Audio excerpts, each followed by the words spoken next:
better check your bitch. Make that shit slap, Yo, bitch, love me cause I'm well known around the way. Hottest nigga walking, yeah, I set the ground ablaze. On the stage, kicking flows like I'm Johnny Cage. Niggas mad.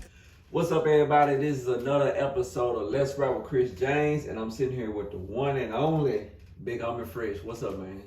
What it do? What's good? Big Homie Fresh. I already know. I love that swag every time. Yeah. Like you just, as soon as that camera come on, that character, it just comes out of you, and it's like, I love that, bro. Well, that's just who I am, man. You know what I'm saying? That's all I can be. Yeah, man. You know? Like I tell everybody, thank you for being here. You know, I thank you for being on my platform. It's truly an honor to have you here, man. You are one person that I admire, not just musically, but personally. So thank you for being here. Oh, pleasure. Pleasure's all mine, man. Appreciate you for having me. Yeah, so I know you popping, but I'm asking the question anyway. To the people who don't know Big Homie Fresh, give them a little background to you. Well, yeah, the name's Big Homie Fresh from Hazelhurst, you know what I'm saying? Ain't too far from Brookhaven, 30 minutes from Jackson. Started doing music around 16. That's when I started rapping, started producing. Didn't take it super serious till like I was 18. I was in a group called GMB. We were like a miniature NWA. So I was like, I guess you could say like Dr. Dre and Ice Cube, because I wrote a lot of stuff.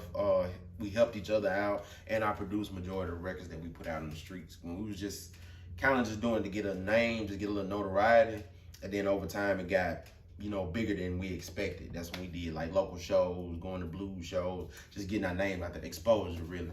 Yeah, because I first heard you, you had that song Money right out, and people kept posting it. I'm like, man. Okay, yeah. I like, who the hell is Big Homie Fresh? They're like, you from Hazer. I'm like, man, that's right up the street. So I clicked on it. I'm like, buddy tight. Yeah. Like, hell yeah. So that's why I reached out to you, and we did the first season. I remember that. Cell phones and interview people. It's all good.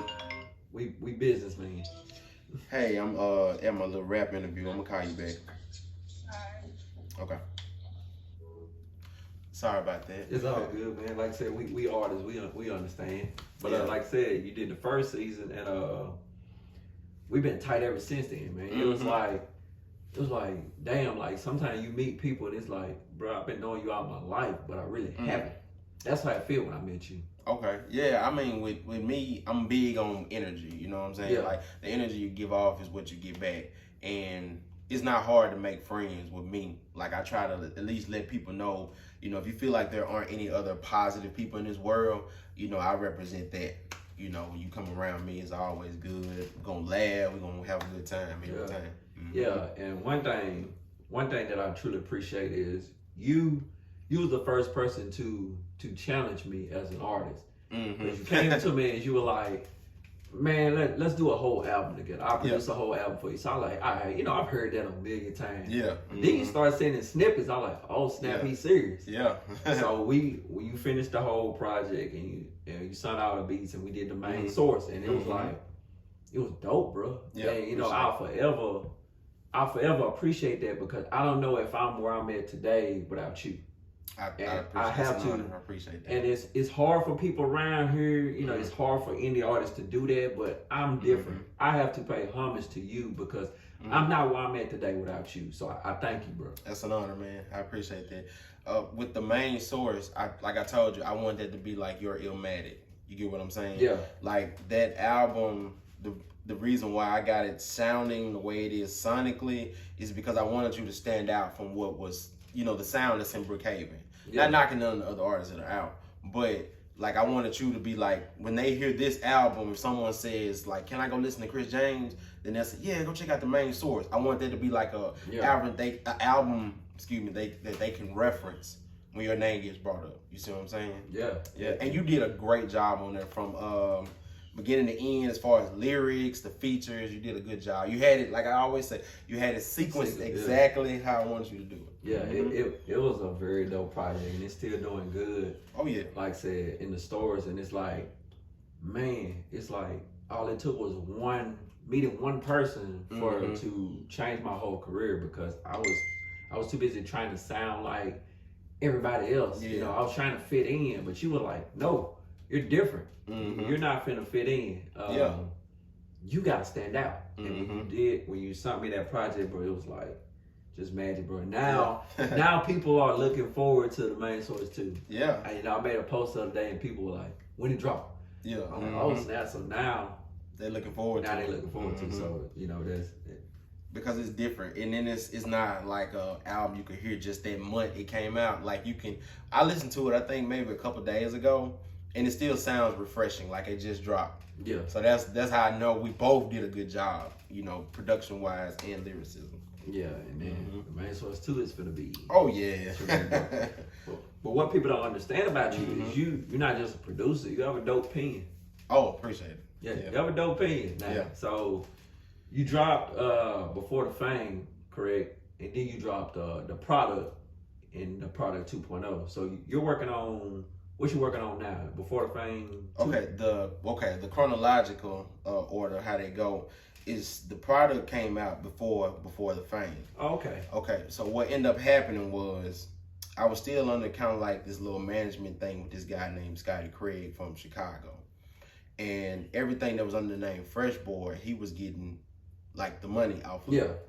So I had released the product as Fresh Boy at the time. So what ended up happening was I had to change my rap name from Fresh Boy to Big Homie Fresh. Yeah. So when I got ready to put it out and re-release it, I put it on Spinrilla in like 2018, somewhere around that time. And that's when people was like, oh, I remember this, such and such, because they remember Gangsta Mag, because I told them Gangsta Mag was on the project. Then I put it on all streaming platforms in 2020 so I could monetize off of it. That's because I had got the masters and the rights for it again. Like I had went to court, I had to pay like some money, this whole, that whole complication thing. But I own the rights to all my music now. That's a good thing. So I'm gonna say that. So the lineage is, the chronological order is the product, then it's Before the Fame, that's with Money Right and Song of the Year Freestyle. And what was supposed to come that following year in 2019 was the product 2.0. The reason why it took so long to get complete was because I did not want to give people a collection of songs that was just going to be like, oh, I don't really like this. Yeah. I wanted them to like this. So I took my time with it. So when I was working on the main source and the product 2.0 at the same time, I made sure they didn't sound the same because my production is on both. But I wanted to make sure when you put yours out, this will be like a follow-up behind it. Like, okay, he did Kris' whole album, then he got Kris featured on there. You see what I'm saying? That's how I want that to go. Now, Before the Fame Deluxe is right after the product 2.0. It's a continuation of Before the Fame. A few songs that came from the first one are added onto the second installment and introduces a few new songs as well. Yeah, that's dope. That's dope. Cause like I said, everything you drop is like, it's dope, man. I appreciate being on the product 2.0. This is a dope album. Oh yeah. I remember when you asked me, I was like, man, I gotta kill him, man. I gotta give him something dope. I can't give him nothing. Yeah. Especially with had Jay-Z speaking on one of them. Reasonable Doubt. Reasonable Doubt. Yeah. Yeah, and that was a real dope project, bro. Oh yeah. Real dope. Appreciate you. For his features, because I'm pretty sure you've heard it so many times. You sound like you're from West Coast. You got that LA feel. Yeah. So with features, I'm pretty sure you're in the same mindset of me. I don't want to do a feature with you just because you're quote unquote hot. I want to do a feature with you because you can match my energy. Yep. Energy and the talent. I look for talent. Everybody can rap, but can I feel what you're saying? On the mic, you know what I'm saying? Like when I'm in the booth with me and Smooth are like Snoop and Dre. So it's easy for me to work with him because I don't have to, pretty much tell him how to do it. He'll go in there and just get with it just like that. Yeah. And same thing with you. So like other artists, if we can vibe, like you said earlier, the energy thing, it'll be smooth sailing when in the booth. So that way it won't be no issues, no problems. It'll just flow naturally. And we'll come out with some great music. Exactly. And I can definitely see that Dre and Snoop vibe to y'all. Because y'all had the cover of a magazine, wasn't it? Yeah, for Dark Magazine, we did for Halloween, we did a replication of the Rolling Stones cover in 1992 that Dre and Snoop did. And we was like, we're going to do that one. And they did it just right. We took a bunch of pictures and they just said, okay, this is perfect like that. And I think Snoop liked the picture or something like that on the Dark Magazine page. Yeah, that's dope. It's like, man, we haven't seen too many Dre's. What I look for in music is there's like a million rappers, but what are those artists that are memorable? It's like they timeless music. Like I will forever remember them. I will forever remember Dr. Dre. Right.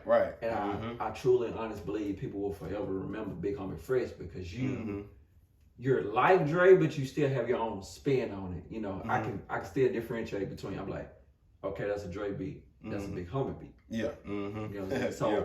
So with that, I know Dr. Dre is one of your main inspirations, but just go a little bit more in detail about that. With Dre is his production is like always was ahead of time.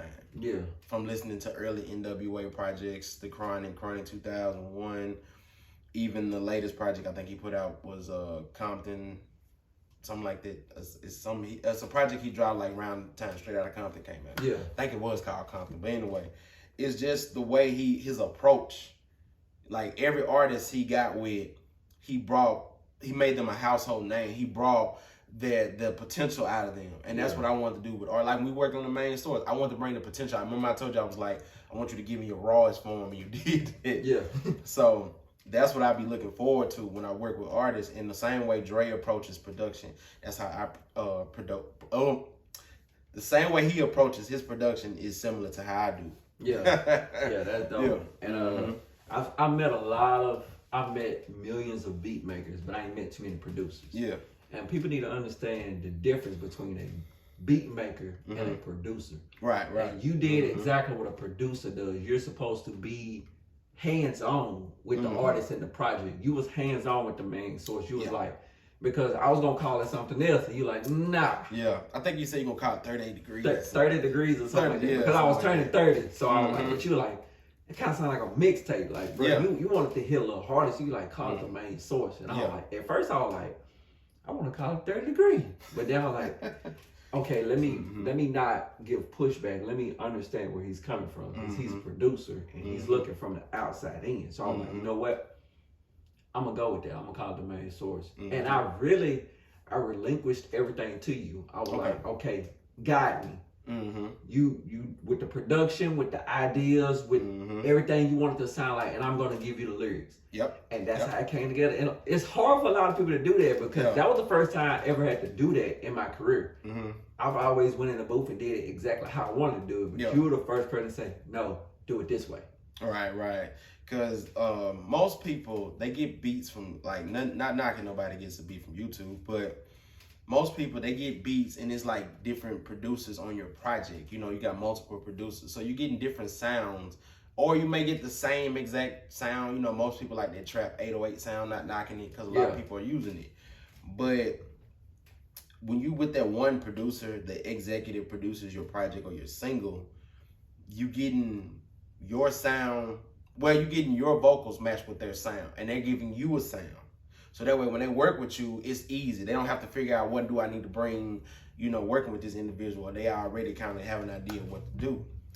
And it's just, the game is just changed. You don't see too many, you kind of see it coming back a little bit with just the one rapper and the one producer on the project with Nas and Hit Boy, something like that. Dope project. Yeah, most definitely. And, you know, we need to bring more of that back. Because that'll identify people with listening to that artist. Yeah. You get what I'm saying? Exactly. When there's multiple producers and multiple features, it's like confusing who they want to listen to, you know? Yeah, because a lot of artists are putting out music today, but how many people are literally dropping albums? Yeah. There's a difference in an album and a mixtape. Well, I think they're afraid of the failure of an album flopping. Yeah. You know, that's why they say, oh, this is a mixtape. Oh, this is an EP. This is such and such. I mean, mixtapes and EPs can flop too. Yeah. You know what I'm saying? So they're afraid of the sales being poor. Nobody's going to really buy it. You know, it's the fear of it being a bad project. So they rather wait till they get signed to a major label to say, this is my first album. I'm going to make my first album, da-da-da. Really, you should just, you know, we live in a time now in the streaming era, drop as much music.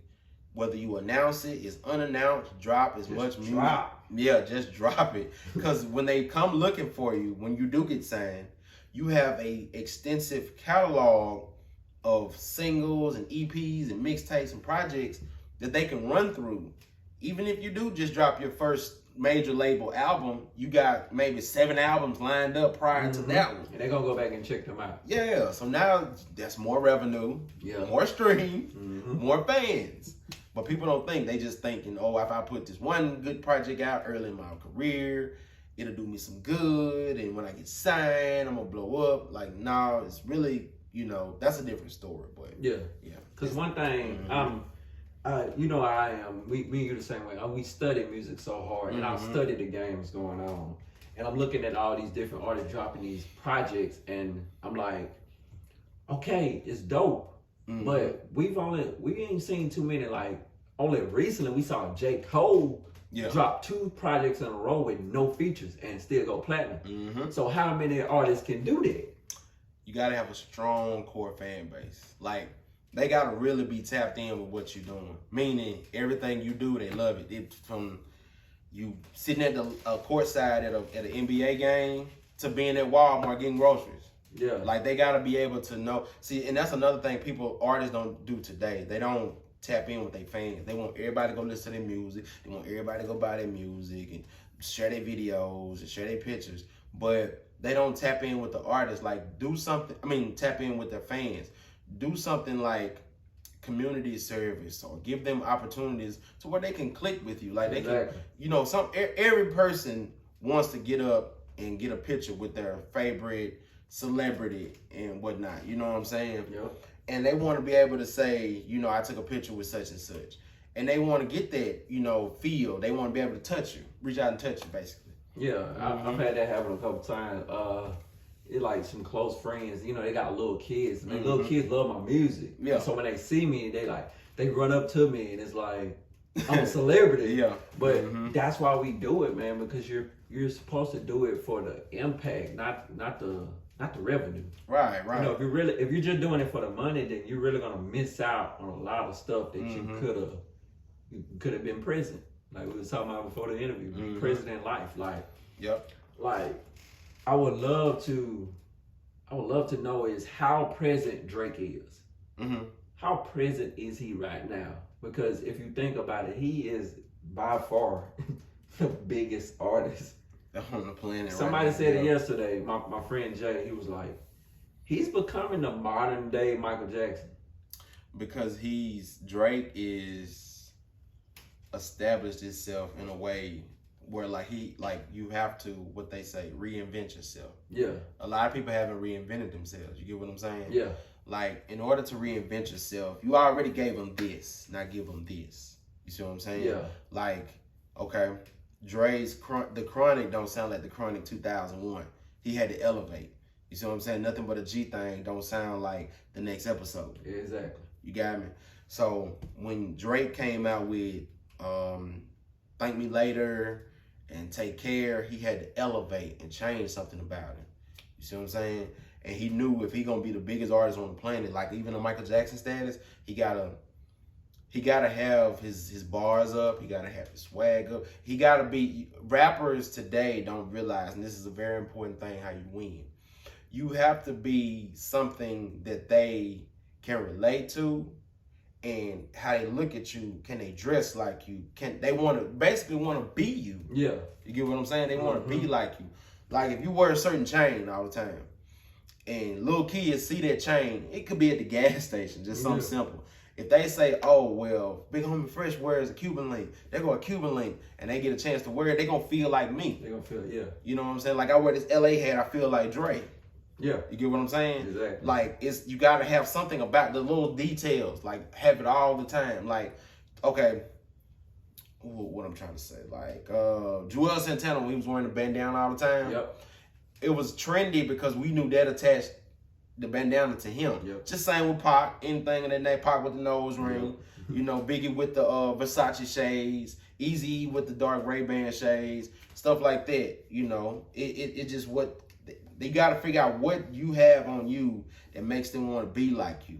You can be a dope rapper all you want, but if they want to be like you, they like how you rap, and they love your presence, and something about you is just so cool, you got him. Yeah. Mm-hmm. I think why the main reason why Drake is where he is of course what you said, but I feel like he mastered it. He gets it. Mm-hmm. He gets it not just the rapping wise, but for as the working with different artists, for as the look, for as his whole aura of being Drake. Mm-hmm. Like you, like I'm Drake, his music reaches out to different countries and different. He's not just catering to the hood. You like I'm catering to everybody worldwide. You know, so me and my friend, we was having this conversation yesterday about what was the better album, Certified Lover Boy or Donda. Donda, okay. And I was like, me personally, the better album was Donda. Mm-hmm. But I get why people would say Drake, because if you look at the track list, all you see is dope features like Jay-Z, Travis Scott. Like, he got Yeba on there. Like, a lot of people like, well, your average, just your average black person don't know who Yeba is. But she's one of the biggest songwriters of all time. And he got her on his album. Mm-hmm. So it's like, and you got to be a certain type of person to have Jay-Z on your album. Yeah. Jay-Z don't get on too many people. Now, Hov don't jump on too many records that fast. So you have to be a certain type of person to have him. So I'm like, man, that's dope. So what's the better album to you? Cause you kind of in between. Cause you are a producer like Kanye. Yeah, I'll say this right here. Production wise, Kanye. Okay. The Donda got the better production. Drake's production is no different from what it sounds like.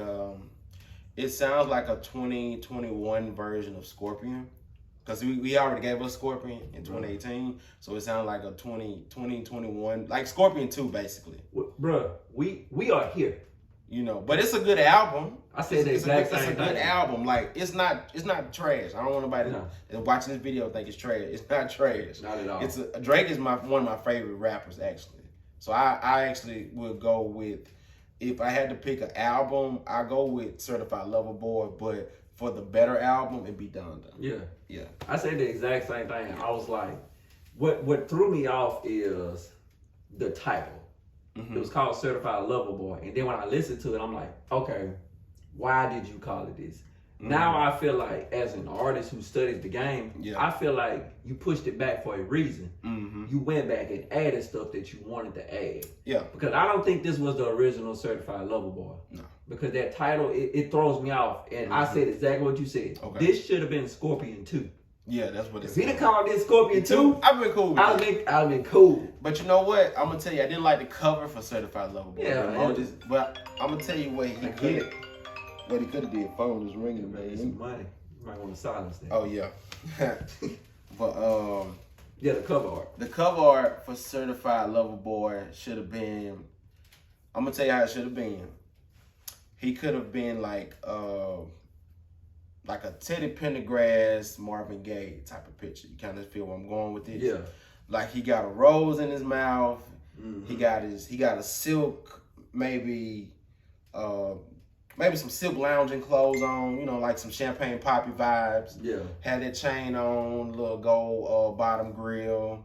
He's sitting there chilling with some wine, and got like in the background a fire lit, fireplace lit, and a girl, giving him, a massage on his shoulder. Certified Lover Boy. Yeah. Or have a girl in front of the picture, like she, how like the lights are when the girls are like getting their hair done and shit, and like she's sitting there with like a letter written by Drake, and it said Certified Lover Boy with a rose, some shit, something that looks like, oh wow, like put some thought into it. Yeah. Or he just sitting down with a suit on, looking like on The World Is Yours, like some Al Capone type deal, and then have like the rose coming out of his mouth, looking into the camera, Certified Lover, like make it look like this is Certified Lover Boy. You know what I'm saying? Or have a little boy that looked like Drake and a girl, and his heart got broken or something. Exactly. That's my only knock against it, like the cover art and the title. I'm like, nah, you missed me with it. Both of them had terrible cover arts, because I think with Kanye with the black cover art, it's just. Like Kanye could have put a picture of him and his mom, or a picture of his mom. Like, you know how you frame the old Kodak pictures with the white lining around it, like how Kendrick did with Good Kid, Mad City with the old van. Yeah, he could have did that and put a picture of his mom on there like that, and or a picture of the house. Yeah, a picture of the house, Donda. You know what I'm saying? Exactly. A picture of the house. We would have. It would have made. Actually, it would have made more sense for the album if he would have did that. What you just said with a picture of the house or a picture of his mom would have made more sense for the album. Now it's kind of like dark. Yeah, you know, like the cover art is black, a black cover, and then it's like it's just dark. But like I said, the production is dope. Yeah, it's a dope album. It just I feel like I don't know. I feel like they got caught up in what was going on. Yeah. I feel like they got caught up in the whole aura of Kanye versus Drake, and I feel like they rushed it because there's a reason Drake pushed his album back. You had to push it back for a specific reason because you're Drake. Yeah. It's not a better marketing tactic. Yeah, because like the thing about it, people, the main four people in hip hop that will sell is Drake, Kanye, Kendrick, and Cole. When they drop, they automatically gonna get gold or platinum off top. Easy. Now, you right what you just said. Drake should have thought of Drake could drop at any given time and people gonna eat that shit up. Easy. You know what I'm saying? And everybody nowadays, especially independent local artists, they feel like with the amount of popularity they have, and that's somewhere where we fail at too. They feel like the amount of popularity they have, they feel like that's enough to sell an album, a single or an album.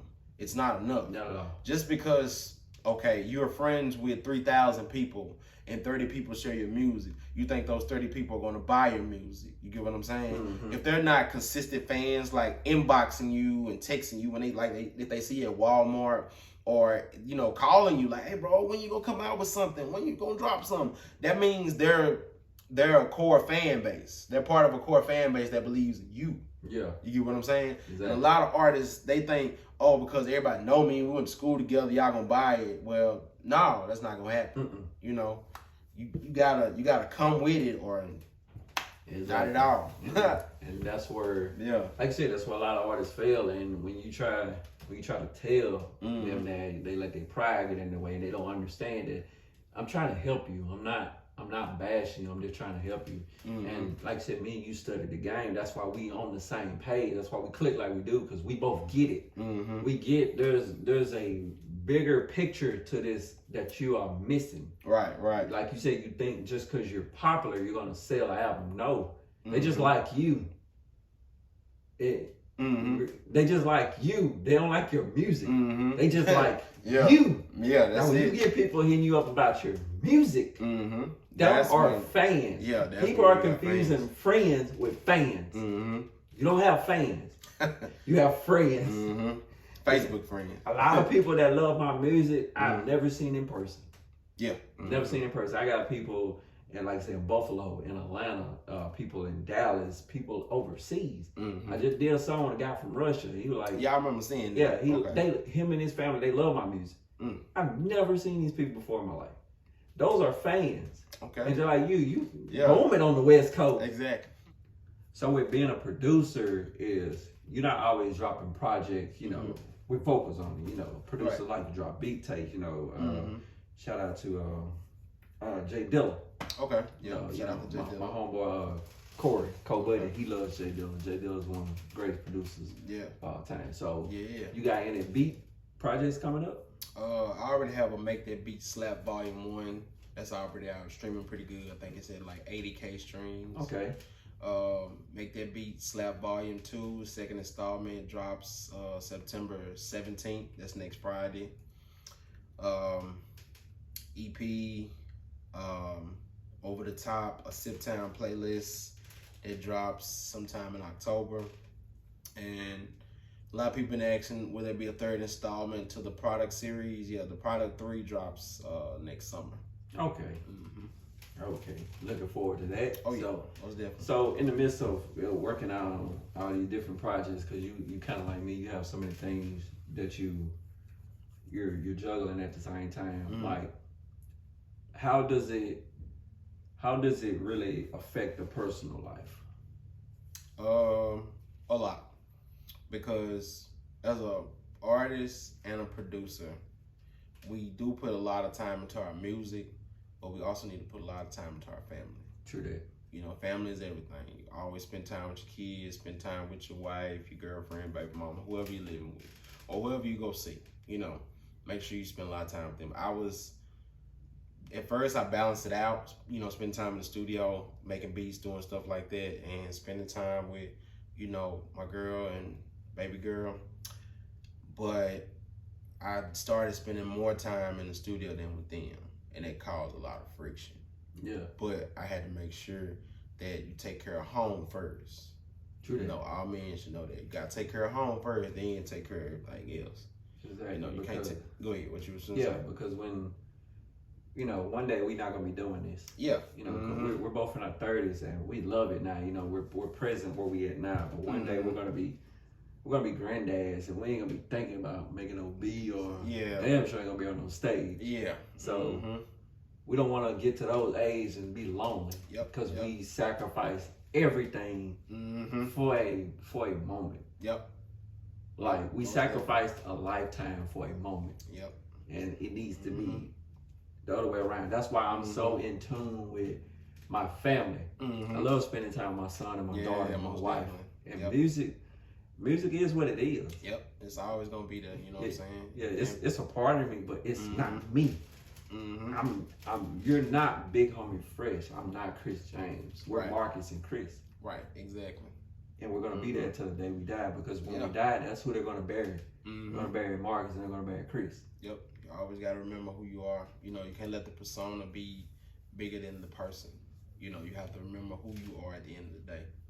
Because, you know, your family is what's gonna keep you grounded. You know what I'm saying? My girl, my baby girl, Money K, you know, they kept me grounded. You know what I'm saying? Like, through all this, even, you know, dropping music, trying to figure it out, they always kept me grounded. They gave me the motivation to keep going, you know, at something I love to do, because they, you know, they believed in me, you know, when I talked about it at home a lot. So, you know, she was really someone that really believed in me. Yeah. And just being on family, we talked about it before, but you okay with talking about it. You know, these past couple of years, you took losses too many people haven't took, especially at our age. Right. You know, in losing your mom and your dad. You know, how do you even process that?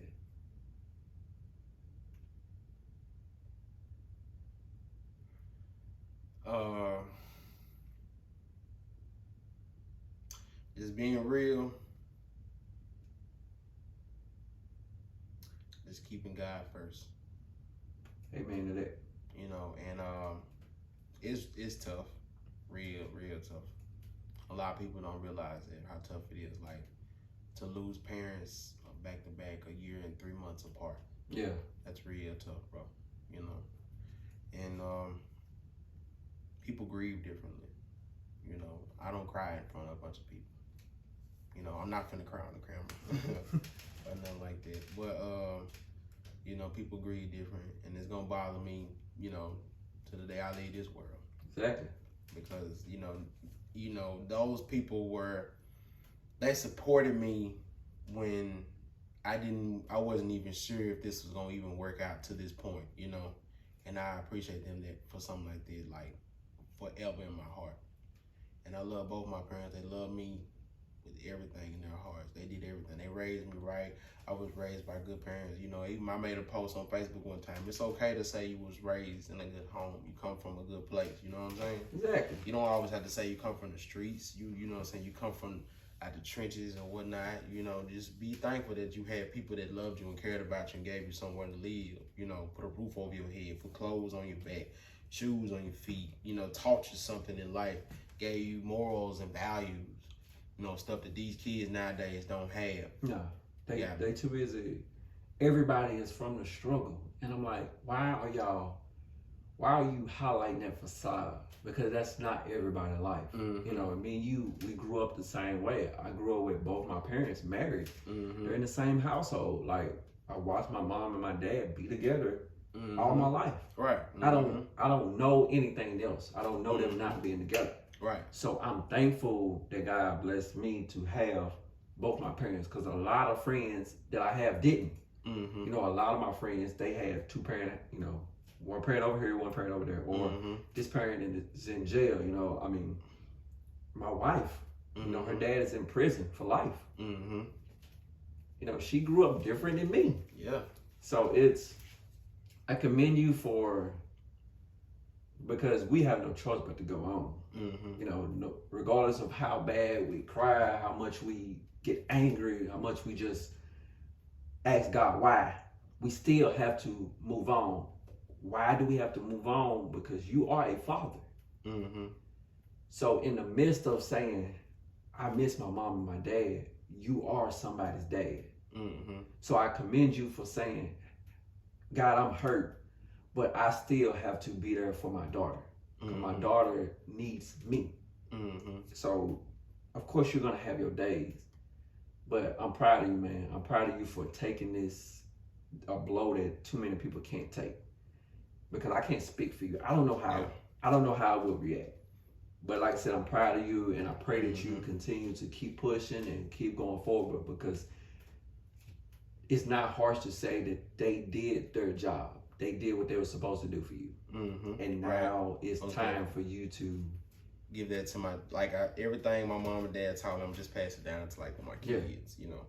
Just give it to them. It's your time it's your time to take every single thing, because it's like our parents are our coaches. You know, I like to use sport analogies because I'm a big football fan. Yeah. Our mom and our dads are our coaches, and they have to give us the playbook. Right. And we have to take it and we have to execute the plays that work for us, because we can't use the whole playbook. So, but in the midst of that, once they teach us all they can teach us, there's no more reason for them to be here. It's sad to say, but that's honestly the truth. Yeah. Once you get to a point where you do not need your parents anymore, they've done their job. Yeah. And I feel like God truly believes your parents did their job. Oh yeah, most definitely. Yeah, and they'll always, their presence, their spirit is always gonna be around me. You know, I can always feel it sometimes. You know, when good things happen, I feel their presence. Yeah. You know, most people, they say, it's crazy talk when people say that, but it's actually true. I can still feel their presence when good stuff happens for me. You know, they'll forever be here. They'll forever be here. So working, because I know, I can imagine after this happens, at any moment did you question continuing to follow this dream, or did you know for a fact that you wasn't going to stop? They was only going to add more fuel to what you're doing. It's a good question. To be honest with you, to be completely honest, I was going to stop doing music. Yeah. I was going to just throw in the towel, because they were my biggest, and capitalized biggest, they were my biggest supporters on everything I did. Even though my dad was a pastor, he still supported me. Yeah. And I was just, the week he passed, I was just in the room. I couldn't even think of making a beat. I couldn't do nothing. I listened to some old stuff I made, but I couldn't make nothing from scratch. I couldn't put nothing together. It wasn't no creativity, and I was so uninspired. I was like, why am I even doing this? Yeah. And I was even contemplating on putting up a post I'm gonna sell my keyboard, all my equipment, and I just wanted to let it go because they're not here. And then I had a dream thinking about them seeing me make beats at the house and seeing me doing what I love to do. And I said, if I threw all this away, all that support they gave me, all that love they gave me, I'm throwing that away too. Exactly. And that's why I was like, you know what? Nah, this ain't you. Yeah. Yeah. And I feel like that week, that time you couldn't have no creativity, because I feel like God took it from you, and God was like, no, do not take this and put it in a beat. I want you to feel this. I want you to, because a lot of times, especially as it's anything you do, but especially with artists, musicians, sports, we suffer a loss, and we take that loss and we let it fuel us to do what they used to watch us doing, instead of just sitting back and saying, wait, no, let me feel this. I don't need to make a beat. I don't need to write a song. I don't need to play a football game. I don't need to score a touchdown. I need to feel what happened. I lost two important people, my biggest supporters. And I feel like that's what God did for you. He was like, no, don't make a beat. Don't write no song. Don't put this hurt in a song or a beat. Feel it. I need Marcus to feel this. And I'm glad you did that, because that's how you truly heal. Yeah. When you truly just face the pain head on. Because at one point I thought I was getting back to myself. Like I told you, working on the main source, you know, that album healed me. Yeah. It made me feel a little better. And you know, my dad was still here, so it was someone I could lean on. Yeah. When my mom passed. But now that both of them are gone, you know, I do have people in my life that do care about me, like, you know, you, my family, you know, all my close ones. Yeah. You know, a lot of close friends. I talk to my boy Smooth a lot. You know, me and Smooth talk a lot. You know, he talked to me. He came by and saw me, you know, right after, a little bit after my dad passed. So I really appreciate him for that. Him and my cousin, Latier. Yeah. You know, they came by and hollered at me. Yeah, my cousin Joe, you know, my boy Dre. A lot of people, you know, hollered at me. And forever, me and you will have a bond, because we bonded in the midst of each other's pain. Because while you was suffering the loss of your mom, I was having a mental breakdown. Yeah, I remember you telling me. And I was sleeping on the couch, barely eating, I lost 15 pounds. I'm like falling apart. And then I meet you and you're like, hey, I'm gonna do this project for you. And in the midst of me working on the project, you said, I want your rawest form. I want you to give me your rawest form. And I didn't know me giving my rawest form would give you healing. And it's crazy how God worked. Yeah. Like me healing gave you healing. And that's why we'll forever have a bond that's different than, you know, not too many of my friends I can say I have a bond like that with. Right. You know, so it's like, bro, just keep pushing. I'll forever tell you I'm proud of you. Oh yeah. And you know, like, same here. And what we need to do more as men, like, I love you. Same here, bro. It's love. You too, man. We have to do that more. We have to tell people that we love them and we're proud of them, and we have to uplift our people, you know, regardless of color, regardless of even if blood. We're not blood, but that don't make us family. Right. We're family to me. Like, your last name Hooker, my last name Coleman. I don't care. Yeah. If you ask me, I'm like, that's my brother. Right. So, like I said, keep pushing. And you're only, the world haven't even seen the best of you now. Yeah. they haven't seen your best. Now your best is about to come. And I'm excited about, well, like you said, the product 3 is coming out next summer. Yeah. So what is going to be what's the main motivation behind that album? It's basically like my detox. Okay. Like everything I want. Like, well, the over the top playlist is gonna kind of give people a little snippet of what's to come for the product 3. But the product 3 is basically gonna be like my last project, and I'm just gonna go on a long hiatus of just being a producer. Okay. Yeah.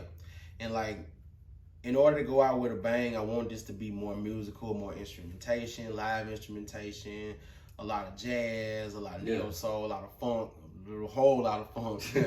So, you know, just different things that I wanted to experiment with, different people I'm working with, musicians and stuff like that. Same ones that tapped in on the main source too. You know, I'm getting a lot of them on there. Shout out to James Taylor, the bass guitar player. I love him. Yeah, he gonna be returning on there. Like, so it's always good because I always want to bring the extra funk to like my beats and shit. And yeah, that's pretty much it. It's just gonna be a musical album that when people hear this, they're gonna be like, damn, this is a good way to go out. You know, if he gonna quit rapping for a minute, this is that's a good way to do it, man. And then, you know, Raven Nicole, she'll be featured on there. Okay. Yeah, she gonna be on there. She's on the song Dying to Live. That's gonna be pretty dope. And the other song, I think, both of y'all are gonna be featured on. She's supposed to send it back sometime next week. It's called Eyes on the Prize. It's gonna be pretty dope as you and her. I'm excited. Hey, I'm hearing the same thing, y'all. Yeah. So, hey, I'm excited about it. You know, send it to me ASAP. Yeah, Eyes on the Prize is pretty dope. It's like basically when you on the grind, just keep your mind, stay focused. Stay focused and keep pushing, bro. Mm-hmm. Like I said, man, I'm proud of you, bro. I want to see you continue to go on and do great things, man. And I know you're gonna do that. And we're gonna continue to just drop this dope music, and we're gonna continue to be present in life, man. We're gonna continue to love on each other, check on each other, and just continue to just elevate to higher levels. You know, so before we, you know, log out, is there anything you want to tell the people about Big Homie Free? More production, more music, more merch. Got some new merch coming soon. Y'all be on the lookout for that. Should drop at the end of this month or sometime next month. But just be on the lookout for it. You know what I'm saying? And follow me on Instagram at bighomie.fresh. Same thing on Snapchat.